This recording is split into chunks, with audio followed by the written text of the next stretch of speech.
Við byrjum á fréttum dagsins. María, hvað þetta? Já, Ekki bara að koma jól? nú að koma jól, maður aðeins farin að sjá það á fréttunum, sko. Það er leiðilegt að vera blaðamaður í desember. Já, Það hverju? segðu mér akkurru. Það því að fréttir berast á milli fólks. Alveg þátt að við höldum að það fari ekki inn fjölmiðla. Já, Og þegar þú hittir eitthvað, þá þegar fólk byrjar að spyrja eftir búin öllu fyrir jólun, þá tekur það svona fyrstu setningarnar af öllum samtölum alls þar. já. Þannig að það berast bara færri fréttir. Að því að byrju náðum sig ekki alveg, að því að þá ætlar að vera búin. Nei, þegar fólk hittist alltaf, Já, já, og þegar það koma jólun, þá fyrir fólk að spyrja hvort annað, ertu búin öllu fyrir jólunum Já, og já. svona. Og það tekur sko samskiptin á milli fólks sem að fréttina fleitist eftir. Já, já, Sama já. ef það er eitthvað rosalega kalt eins og núna, já, þá tala allir um það. Já. Ef það er rosalega heitt, þá Já, dregur já. aðeins úr því hvernig fréttir berast í samfélagi. fréttin, já, sérstakt. Já, Þetta en er eins og er svo að þú ert blaðamaður, Já, þá er hérna inn í blöð, þá stækka blöðin á móti, af því það er svo mikið Það er auglýsingum. já, Þannig að þú ert að framlega rosalega mikið efni já, inn í sko sal sem það sem enginn er að lesa, já. enginn er sérstakann á þessu. Já, Þannig að oft þá voru fólk að leika sér að því að búa til svona skringilegt efni. já. Aðdraganda jóla. Og svo er náttúrulega annálarnir og allt það. Já, sem að eru stundum alveg ótrúlega leiðilegir. Já, einmitt. Ég held ég hef ekki, sko, já, Það er kunst að matriða það efni þannig að sé áhugavert. já, Mikil kunst. líka í sjómars fréttatímunum líka. Já, og ég veit ekki alveg hvað er metnar í þessu, ég hef nú ekki hort á þetta lengi. Stundum smammar eftir því að þau reyna að búa til svona þem, draga eitthvað ákveð í gegn og taka eins og sé svona að finna eitthvað samingi í árinu. Einmitt. Það er að leina vitið, það er ekki hægt að vera bara rekjeta eins og annar. Já, já. Einmitt. Er þannig ég er að trufla? Herðu, við ætlum að tala eins um fréttinnar. Sérfræðingar Europol töldu sakborningana 2 í svo kallar hryðjuverkamálinu vera við það að grípa til aðgerða. Þannig að núna sérst er að byrtast upplýsingar, nánar upplýsingar um það að lögreglan fekk álit sérfræðinga í málefnum hryðjuverka. Dómarinn sem að úrskurðaði að gæsluvarðið var lokið, hann lítur að hafa haft þetta fyrir fram að sig. Hlýtur að vera. Það er bara mat íslenska kærleiksins meira heldur en sérfræðingarna í Europol. Það vegu þyngra þannig í allafanna þegar fram í sækir þannig í málinu. Nema Sveinn Andri og verjendurnir séu bara góðir málsækjadur. Félagar, hver veit? Það er spurning. Finnst þér þetta skrítið að þeir séu lausir með að við að Europol metið að þeir séu hættulegir? Ég veit það ekki. Nei. Ég veit það ekki vegna þess að ég veit heldur ekki hvernig Europol vinnur. Ég veit ekki hvernig geðlæknirinn vinnur, ég veit ekki hvernig Europol vinnur. Mér finnst ég ekki hafa Þekkir ekki þessa drengi? Nei, og ég þekki ekki þessa drengi. Þannig að mér finnst ekki hafa bent fórsenduna til þið, sko. Og kannski er Europol að nota einhver aðferðafræði sem passar inn í stærri samfélag en ekki svona lítið, ég veit það ekki. Hver veit? Það sem hefur komið fram í fréttum, ég veit ekki hvort það sé úr ákjærinu eða hvort það hefur lekið frá löggunni, en það sem hefur komið fram er að þeir verið að kópera svona þekkt, þeir eru með fyrirmyndir, meðal annars að útveða sér lögreglubúning. Já, sem myndi mann nú á norska máli Breivik. Já. Og keyra bíl inn í hérna gleðigönguna, sem hefur verið gert í Charleston í Bandaríkjunum og víðar. Já. Það er gert í Þýskalandi, mann ég var kert inn í svona, ekki, hvort það var gleðiganga, og náttúrulega í Nýs, sem eftir getur því, það sem að kerði á bíl, þarna á strandveginum þar, það sem er svona mikið að gangandi umferð. En þetta verður oft verið náttúrulega. Já, einmitt. Svo veit maður ekki, sko, hver er stigsmunurinn á, sko, eins og bara einstaklingar sem að hafa gaman að því að safna upplýsingum og fjöldamorðingja, en eru ekkit fjöldamorðingjar. Þú veist, hver er stigsmunurinn á því að vera að pæla og skoða og búa jafnvel til eitthvað dót eða framkvæma eitthvað. Það er hérna ótrúlega fjöldi sem að hefur mikið áhuga á nasistum. Já, einmitt. Menn einhvern tímann sá ég það að af öllum bókum sem eru gefnur í Bandaríkjunum sögulegt efni, þá eru 80% af þeim nasista. Sem er, já, einmitt. Það er seldum eintökum. Það er eitthvað sér heilastöð í fólki sem að hýsir svona nasista. Já, og ég held þetta sé svona sérstaklega einmitt hjá svona unglings karlmönnum. Ég leita fyrirmyndum. Þeir fara að skoða nasismann mjög mikið, mjög gjarnan. Já. Ok. Heyrðu, já, það er verið að loka þinginu. Já. Hvernig á það að vera í nótt eða? Já, það ekki. Það hefði ekki bara verið núna eða morgun. Útlendingalöginu, Píratarnir náðu því. Já, flytja þau fram yfir áramótin. Mál þæfa útlendingalögin burtu. Já. Nú svolítið styrum N4 málið að einhver sem sagt hafi verið vanhæfur, Stefán Vagn Stefánsson, nefndamaður Framsóknar. Samherji hlutað við það. Já. Ríkir alltaf að styrkja Mokka, þar sem að Guðbjörg í Eyjum og fleiri útgerðarmenn eiga. Já, það er verið að passa peningarnir lendi. Fréttablaðið sem Helgi Magnússon á. Einmitt. Sín sem bara skráð félag á markaði. Já. Og núna Samherji þarna. Já. Það sem ég finnst verst í þessu, að því að ég var að talaði allt og vel landsbyggðarmiðla hérna í gerð, reyndi aðeins að draga landrindar að það væri eiginlega aldrei almennilega fréttir. Nei. Það sem að mér finnst komið í ljós núna er að það er bara megin stofnin af dagskránum að keypt efni. Og þetta er eiginlega ekki fjölmiðl, sko. Þannig að N4. Já. Samstöðunum miklu meiri fjölmiðl heldur en N4. Já. Þú getur ekki keypt efni hér. Nei, einmitt. Ég hef ekki lagst yfir þetta N4, sko. Ég hef stundum slysast til að horfa á eitthvað.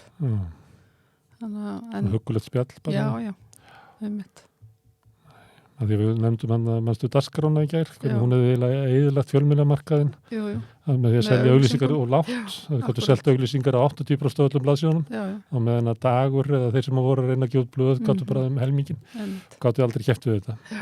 En neitt verið einhvern veginn í þessu formi að halda út í sjónvarpsdagskrá en selja efnið inn í þetta og þar er þetta eiginlega vonlust að fyrir venjulegan fjölmiðla keppa við þetta. Þannig ég er á því að bara ég alls ekki að styrkja þetta. Já, út bara búin að snúast, út búin að skipta skoðun. Eða ég hafði enga skoðun í gerð, sko. Nei, þú ert búin að mynda þig skoðun. Já, ég var að hlusta á þetta viðtal við framkvæmdastjórann á leiðinni upp yfir og ég skipta skoðun. Já. Þetta er bara alveg fráleitt eða ríkið fyrir að styrkja eitthvað sem að þykist vera fjölmiðill en er að selja efni til þess að drepa frá sér aðra fjölmiðlun. Nákvæmlega. Fráleitt hugmynd. Svona skiptir maður skoðun að maður fyrir að hugsa og safna upplýsingum. Einmitt. Og þegar maður heyrir í málsaðilum, það var annar málsaðili sem var í erður viðtali við Gunnar Þór Gíslason, formann Ölmu. Nei, ég frétti af því. Ég frétti líka af því, fólk var svona hneykslað. Fólk var alveg bit.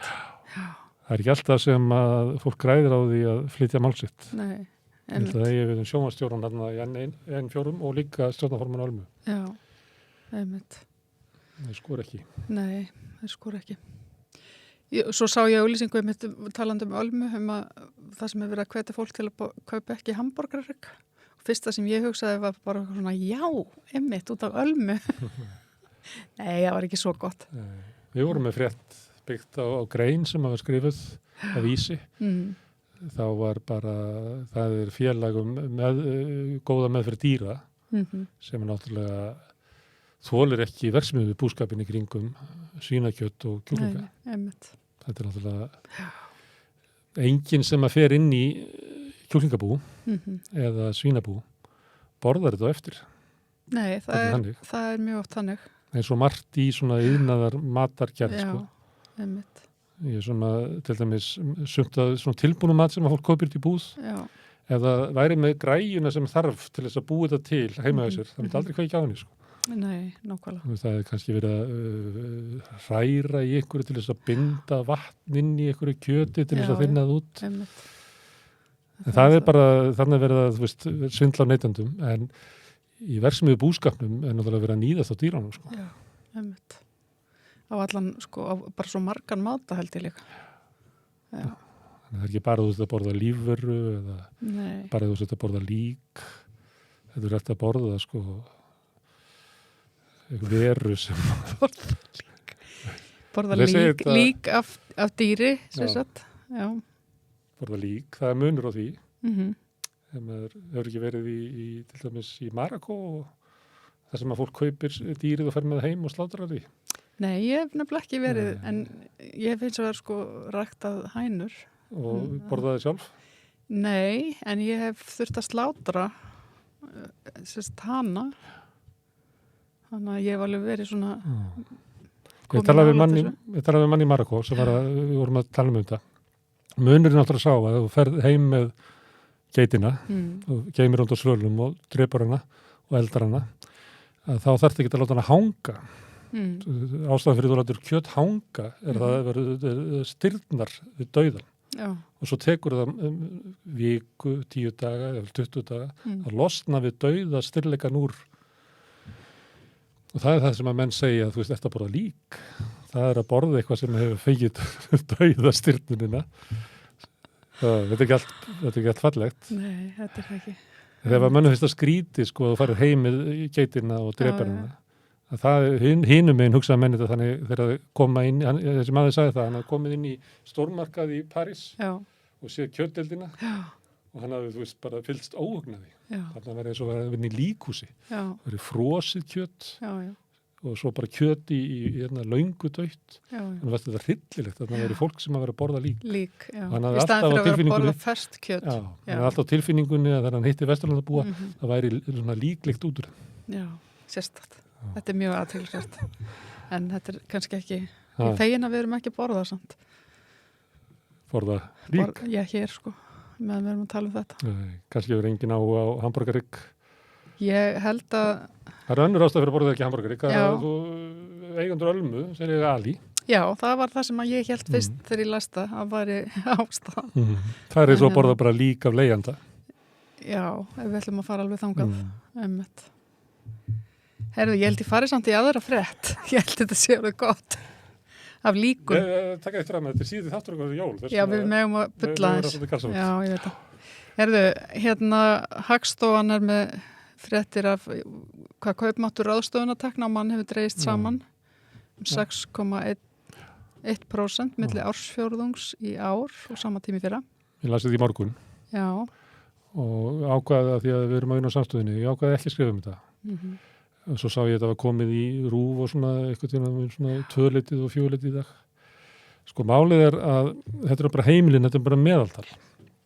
Og þú gætir dregið álöktun að að kaupmáttur launa hefði lækkað 6% það sem að væri ári og þess vegna við samningarnir slæmir. Og samningarnir eru það náttúrulega. En málið er að þarna að því að það hækku laun 1.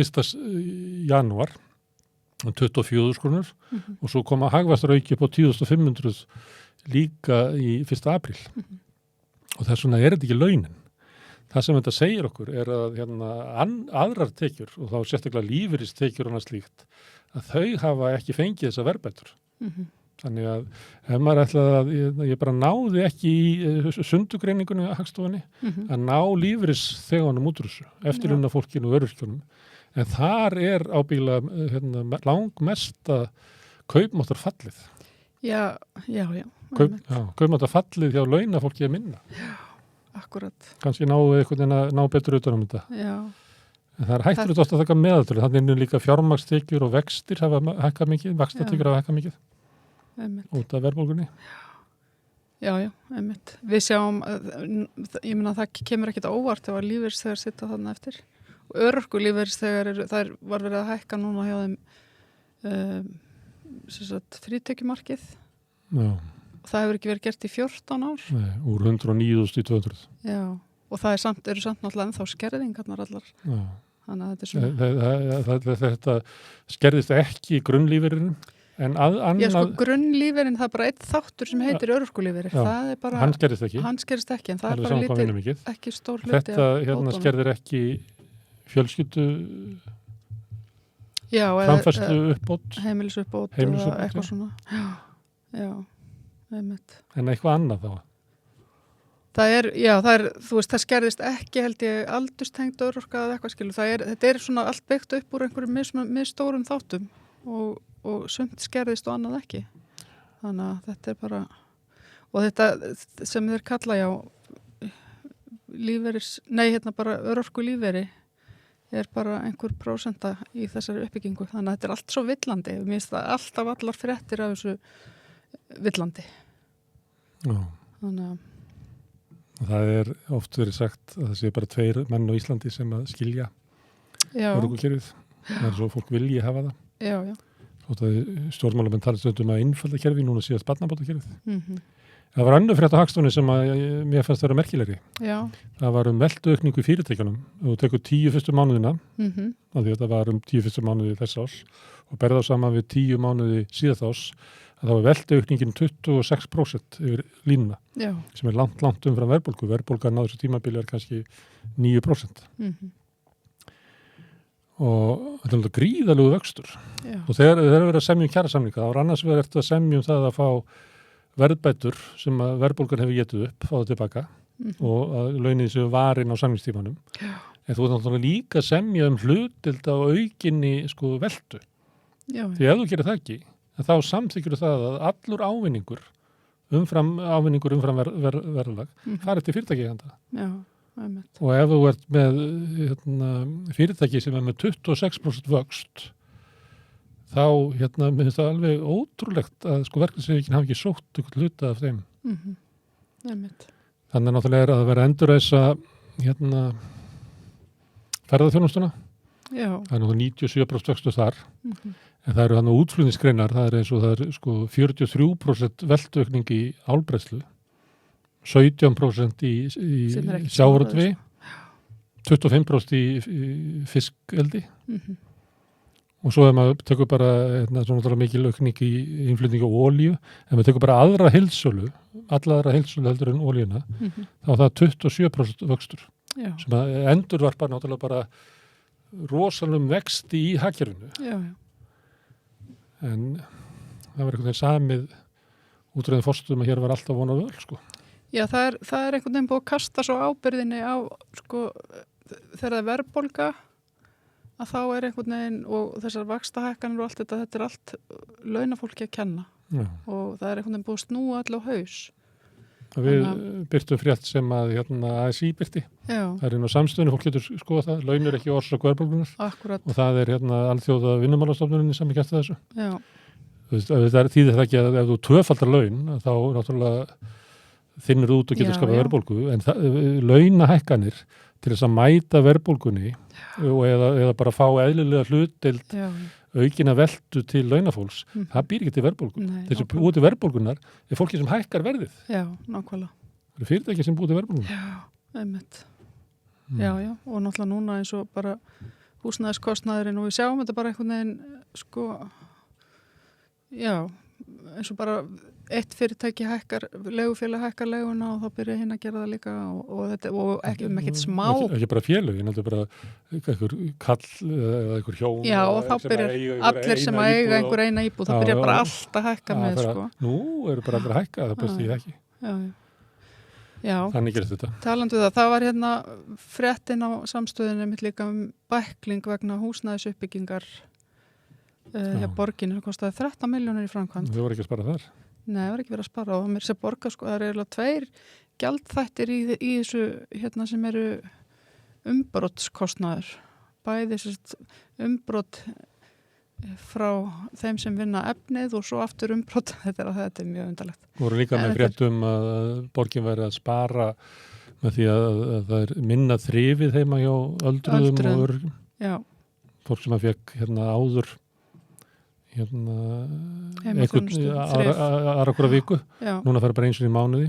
Og ég sá það í umræðinu síðan þessa frétt, að þá er fólk að vitna til þess hvernig það var áður, að þá var það bara aldamótin, þá var það vikulega. Þannig að það var búið að taka af þeim Ég hélt þetta hefði verið einmitt vikulega. Nei, það var búið að taka af þeim, nú var bara aðra hvora viku og nú var það komið yfir í einu sinni mánuði. Það er ekki hægt að finna ákvörðunina. Þannig við höfum bara byggt þetta á og við höfum talað við fólk sem að lýsa svo þannig og það er ekki kynnt fyrir þeim að það sé verið að fella niður þjónustu. Það kemur bara sjaldan einhver heimtíðin að þrífa klóstið. Það kemur einhver sem fer með á kaffihús í staðinn, einu sinni eitthvað. Og fylgist með að taka lífið og fólki sér ég þarf það ekki. Ég get ekki þrýfið kringum klóstið. Ég verð að fá okkur til að þrýfið kringum klóstið. Það verð ekki. Það getur eitthvað verið heima hefur með að fyrir bað. Já, einmitt. En það sem er svo skrítið við þetta líka ég held að fólk hafi alveg borgað fyrir þessa þjónustu þannig að það er ekki heldur eins og hún hafi verið eitthvað alveg ókeypis. Kannski eitthvað niður kannski er verið með að fá fólki í þetta. Já, ég held að það geti verið vandamálið en maður veit það ekki. Það er samt það er ekki vandamálið með ýmislegt annað hjá borginni varandi velferðarmál sem verið að skera niður. Það er ekki að því að vanti starfsfólk. Það er ekki því að vantir starfsfólk á vin eða sem því er lokað eða stíg og tröð eða eitthvað svoleiðis. Bataskólan eða allt sem eru að slátra. Já, þannig maður má ekki álykta Ég er með samstöðunum uppi, með þetta einn góð fréttina líka orð ársins í Collins orðabókinni sem er permakrisis og ég reyndi að þýða sem síkrísa, ég veit ekki hvað það síkrísa. Já, en það er þetta sem vorum að tala áðan, ástandi sem er búið að vera núna, fyrst kemur faraldur og svo kemur sko stríði í Úkraínu, svo kemur eitthvað svona verðbólga og það er svo rosalega óvissa og allt í einu hefur ykkur hópur, bara ykkur hagaði að sannfæra okkur að það sé bara eitthvað alltaf vonar völ. Og þess vegna nei, þú mátt ekki biðja minna launahækkanir, við verðum að bara skera niður og það verður ekki þrifið heima hjá þér og allt í einu bara byrjuð að slátra, þú veist, bara velferð og almenningur að bara taka á sig sko launalækkanir, þú veist, kaupmáttur launarýrni, allt út af eitthvað svona ástandi og það, minnst það gott eða maður velja þetta orð, svona permakrisis, kannski getur við þess þetta í þessi síkrísa. Já. Svo við reynda frá okkur fleiri orðum, fólk er kannski gaman að skoða þetta. Já. Íslendingar velja svona eitthvað á Rás 2 held ég eða eitthvað. Já, er það ekki? Ég held að velja alltaf svona lóan eða eitthvað svona ljósmæður, eitthvað fallegt. Nei, var það ekki samt fallegasta orð? Ég held að ljósmóður hafi verið valið sem fallegasta orð íslenskunnar. Einu sem sá ég hvernig Spánverjar voru að velja þetta. Já. Þá sá ég til dæmis aporofóbía. Já. Ég vissi ekki hvað það var fyrir einhverjum árum. Ég held að það hefur verið valið fyrir svona 6 árum. Fátæktaskömm. Og það var bara nýtt orð þá. Og það er eiginlega spænsk kona sem að nota þetta orð. Já. Þegar hún var að reyna að skilja það ákverju Spánverjar væri svona andúð flóttafólki. Já. Henni fannst það ekki passa við svona hugmyndir Spánverja útlendinga. Það væri ekki útlendingandúð. Og þá bjó hún til þetta aporofóbía. Sem er andúð á bjargarlausu fólki. Já. Þannig að andúðin gagnvart flóttafólki er ekki endilega útlendingandúð, heldur að það andúð á bjargarlausu fólki sem að beinist líka... Andúð á fátæku fólki þar að þetta líka einmitt. Já, og sem að veldur því að borgaryfirvöld eiga bara ekkert mál að loka vín og við bara skúrum sjálfnar heima hjá þeir og er bara einhver vandræði með að taka ákvarðanir sem að bitna á bjargarlausu fólki. Einmitt. Þú ætlar að tala fátækt á eftir. Já, kannski ræðum við porofóbíu. Það er oft sem að er í þessum orðalistum, þá er náttúrulega verið að reyna að ná svona tíðaranda. Það er gaslýsingarna til dæmis. Já, Webster. Og svo er Goblin Mode. Kannski þú getur útskipt það fyrir mig. Goblin Mode, það er eitthvað svona Er það ekki eitthvað svona leti eða? Jú, hanga heima, einangrast. Ég er að verða svona því að það er svo kallt heima nú, ekki bara komin í eitthvað gamla hettupeysu og svo hættir maður að greiða sig. Já, og svo er það líka þannig að það verður maður svona andfélagslegur. Nennir ekki að sinna neinu, sinnir ekki mömmu og svarir síma bara, eitthvað svona. Ég held að sé það. Já, ég held það líka. Það er að vera jarðalvastand. Mundur þú kaupa það þessi þýðingu? Jarðalvastand. Eða svartálfur. Hvað heitir hann Loki? Jú, Láki svartálfur. Svartálfurstand. Já, svartálfurstand. Hann var svona andfélagslegur. Já, einmitt. Þreif sig ekki og einmitt. Og var afundin við alla. Svartálfurstand. Já. Ert þú svona stundum? Í svartálfurstandi? Já, ég veit það ekki. Nei, ekki. Þetta mun hafa vaxið í COVID, sko. Já, það? Já. Nei, ég held að ég hafi bara orðið önnum kafin í COVID frekar en hitt. Við náttúrulega sósíalistar urðum það eiginlega. Já. Katrín Jakobsdóttir, hún skrifaði bók. Já. Með það skrítið, sko. Þú var alltaf að segja okkur að vera svo rosalegt álag á stjórnundum eitthvað á COVID. Svo kom bara ljós að skrifaði bók að þeirra ekki tíma. Minnst þetta alltaf svolítið sérstætt. Svo ég veit nú að það er svartálfa standi mínu. Ég hugsaði þetta líka þegar Seðlabankastjóri skrifaði bókina. Já, hann skrifaði bókum Svarta víkingin. Já, sem hann stál. Hann fannst eins og að hann hefði fattað allt sem Bergsveinn hafði skrifað. Einmitt, nákvæmlega. Hann hafði tíma til þess að skráða niður, sko. Stila. Já, einmitt. Hvað séu, ertu með meiri fríðir? Nei, heyrðu, ekki bili. Heyrðu, þá.